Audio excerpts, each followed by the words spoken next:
Apa pendapat ulama dunia tentang tesis Kiai Haji Imaduddin? Jangan lupa like, subscribe, dan komen. فلذلك مسألة أن أهل بعلوي أن جدهم فيه كلام أو ليس له ذكر، هذه شبهة باطلة. يعني أنا الآن لو أتيت بذكر لجدهم عبيد الله ابن أحمد المهاجر، لو أتيت بذكر له يقولون طيب هات ابنه أيضا وهات ابنه أيضا ويتسلسل هذا لا يمكن أن تطبقه على كل الأنساب، وهذا من الجهل. لأنك لو أردت أن تطبق هذا الأمر وتقول أن لابد أن يكون للإنسان مصدر لكل رجل من آبائه لأبطلنا كل الأنساب تبطل بهذا الجهل المركب. ولذلك القائل بأن جد البعلوي ليس له ذكر وعلى ذلك يبطل النسب فكلامه يدل على جهله بأصول وقواعد هذا العلم. Ini untuk pendukung tesis, mungkin saatnya sekarang itu merayakan euforia atau bangga ya, setidaknya karena tesis ini sudah menembus dunia internasional. Jadi sudah mendapatkan tanggapan dari ulama internasional.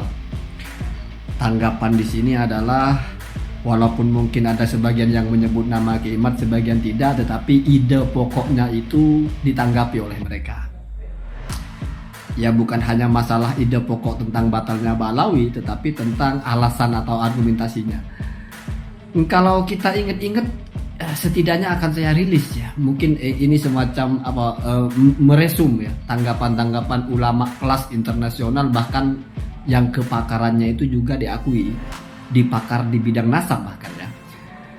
Salah satunya kalau kita ingat Syed Mahdi Ar-Rajai. Syed Mahdi Ar-Rajai itu pertama kali merilis semacam takrir atau surat bahwasanya Ba'alawi itu sahih, dan ketika tidak disebut itu tidak lalu menjadikan batal. Itu kan membantah bahasanya ya.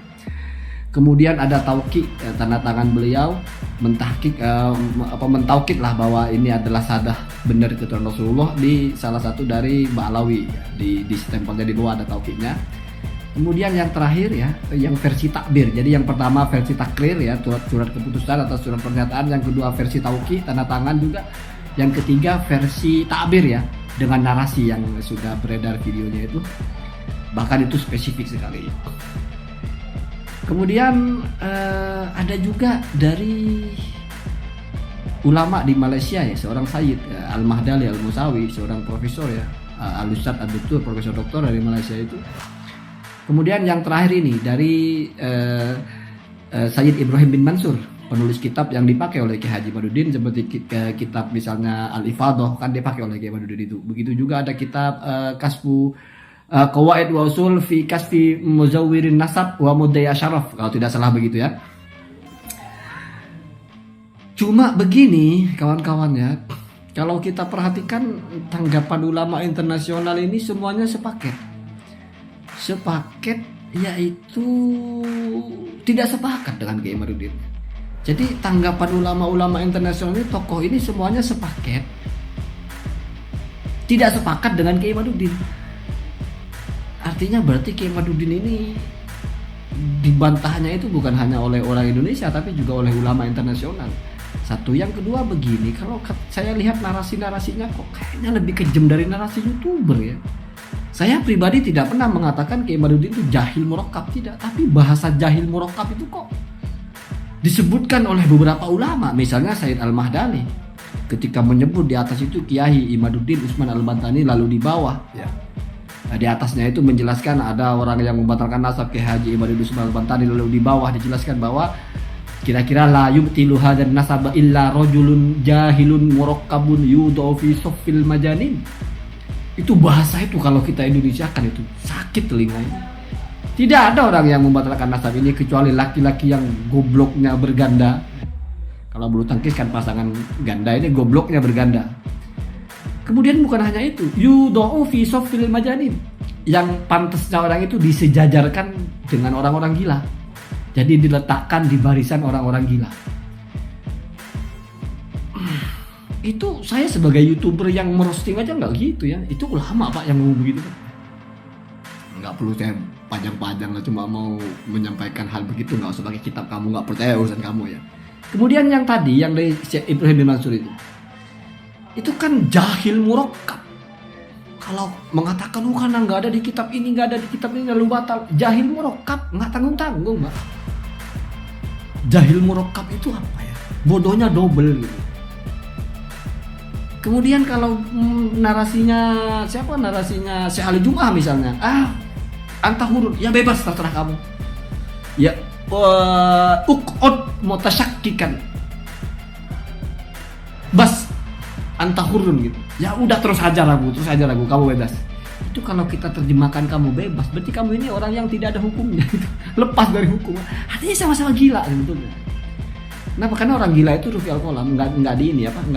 Enggak kena hukum. Jadi ya bebas lah, kalau kamu yang nolak ya bebas terserah kamu ya.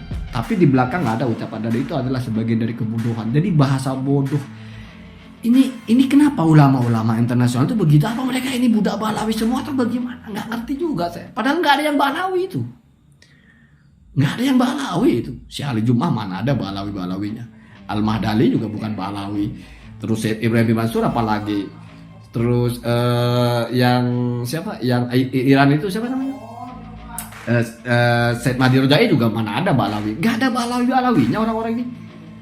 Tapi kok narasi mereka tajam gitu. Kayak dendam juga sebetulnya ya. Apa jangan-jangan mereka ini gregetan, kok bisa ada orang sekonyol ini? Mungkin begitu. Kok bisa sih muncul pembatalan kepada nasab ini, kok bisa gitu?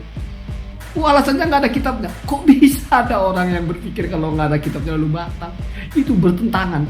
Itu adalah sesuatu yang diucapkan oleh orang yang jahilun di qawaidin nasab. Itu kan ucapan Syekh Ibrahim bin Mansur. Ini kenyataan, Pak, kenyataan. Jadi kamu kalau misalnya mendukung Kiai silahkan, tetapi ketika misalnya saya bernarasi itu keliru ini itu, bukan saya, Pak, yang menarasikan.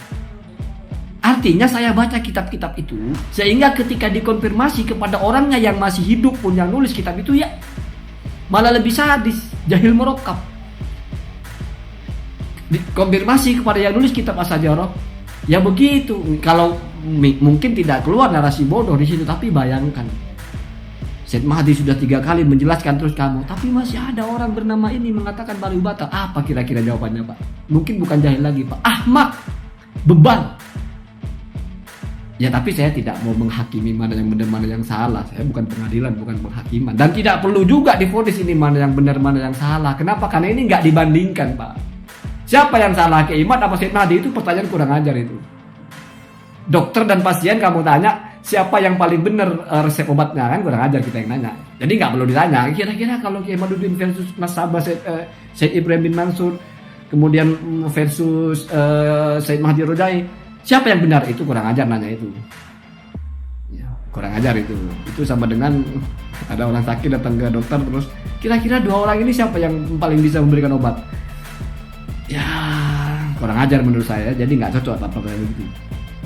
Jadi pada akhirnya ini kalau ditarik kepada pengetahuan udah selesai secara kitab, secara qawaid sudah habis-habisan kita bahas, udah bertahun-tahun, tak langsung dikonfirmasi kepada orangnya juga yang masih hidup juga ya sama isinya. Jadi ucapan Syed Ibrahim bin Mansur itu sudah sesuai dengan kitab yang pernah kita baca, bahwasanya jangankan apa bahasanya ya, leluhur disebut dalam semua kitab, setengahnya aja nggak ada qabilah itu yang begitu ya. Itu kan pernah dulu ketika ada kitab yang dijelaskan bahwa wala tujadu qabilatun, dan tidak akan ada kabilah ya atau sadah yang nama-namanya itu disebut semua dalam kitab. Jadi kalau kamu menjadikan itu syarat ya, bahkan itu berkaitan sekali dengan pertanyaan Kiai Imaduddin, mana bukti Alwi punya anak Ahmad punya anak Ubaidillah. Setelah itu, mana bukti Ubaidillah punya anak Alwi? Mana bukti Alwi punya anak Muhammad? Terus begitu. Apa katanya? Itu adalah ucapan orang yang jahilun bi qawaidin nasab. Itu tajam, Pak. Sakingnya beliau bukan merosting ya, bukan YouTuber tukang roasting. Coba kalau saya. Wah. Tapi saya ngerasa saya kalah ya. Kalah terus dengan saya tuh nggak ada sedasar itu. Itu pun Syed Ibrahim bin Mansur mungkin nggak tahu kalau Kiai Imad pernah ketilisut salah, kitabnya hilang 1 lembar, terus pernah motong-motong dalil, terus pernah nerjemahkan kitab Asar Suhronya terbalik. Jadi yang ditanggapi itu masih yang tarafnya mungkin masih berbau-bau pemikiran itu, kalau nggak ada kitabnya batal. Coba kalau ditanya, ada ya Syekh, ada orang yang mengatakan kitab ini palsu karena kitab dia buram. Apa tanggapannya Syekhnya coba?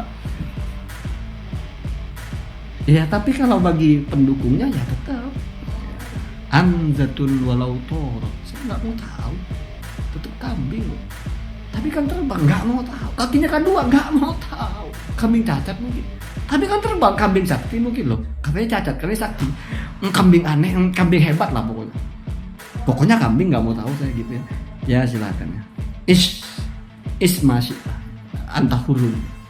Ukot mutasakkikan. Jadi begitu ya.